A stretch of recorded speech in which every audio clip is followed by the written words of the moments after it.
Southlanders catch on to coffee mania.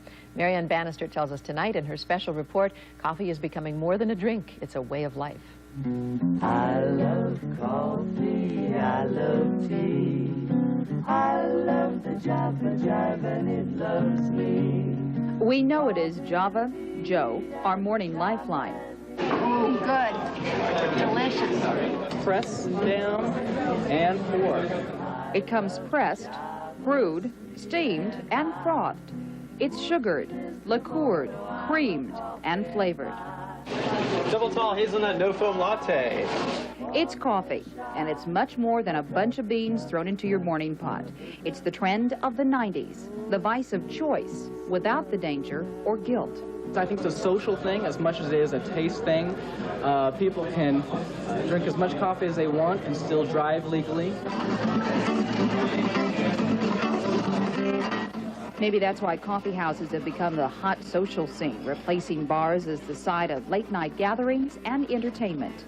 Here at Insomnia in Sherman Oaks, the crowds start gathering about 8 in the evening, and they stay here and throw back the caffeine until about 3 a.m. They talk, flirt, listen to music, and explore scores of coffee blends, a passion equal to that of wine connoisseurs. Oh, I think that people are becoming more aficionados, more experts at what they do.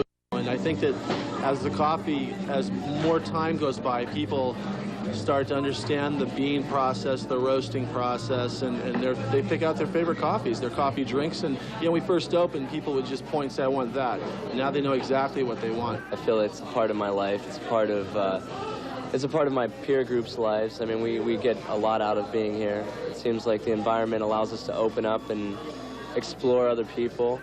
But come on, what's all this Java doing to your body? See this blotch on my face right here? That's from drinking too much caffeine. How unhealthy is coffee? We'll look at that tomorrow. In Sherman Oaks, I'm Marianne Bannister, Channel 7 Eyewitness News. The surprisingly hot L.A. Lakers try to keep the streak. Our love affair with coffee could be dangerous. Actual conscious 90s, the question is it good for you? Marianne Bannister has some answers in part 2 of her special report on coffee.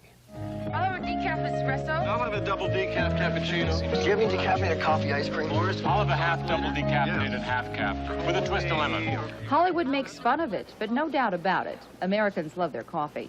More than 100 kinds of coffee are imported into the U.S. from around the world. Our grocery shelves are lined with coffee products. Our coffee vocabulary is expansive. Our demands specific. Grande latte. At restaurants, at home, and at the office, we are consuming lots of coffee. 2.5 billion pounds of coffee are imported to the U.S. each year. You might call it pleasure revenge. In a stress-filled world full of crime, unemployment, and disaster, a cappuccino, an espresso, or even a basic cup of coffee seems so harmless. But is it? The research is confusing. A recent report in the Journal of the American Medical Association links caffeinated coffee to osteoporosis by decreasing bone density. But the same report indicated drinking a glass of milk a day would counter that effect. Confused? Dr. Eliza Lifshitz, an internist at Cedars-Sinai Hospital, says the key is moderation, no more than 600 milligrams of caffeine a day, or 2 small cups of coffee. But watch out for hidden sources of caffeine like chocolate or even aspirin.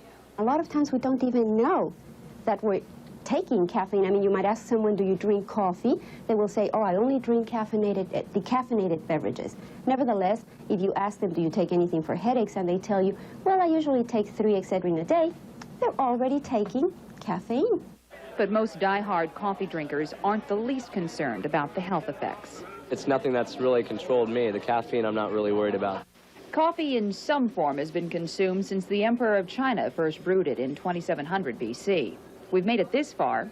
A cup or 2 more probably wouldn't hurt. In Los Angeles, I'm Marianne Bannister, Channel 7 Eyewitness News. A Montebello youngster tonight basketball team for his battle against cancer. 5-year-old Alex Paez was in remission.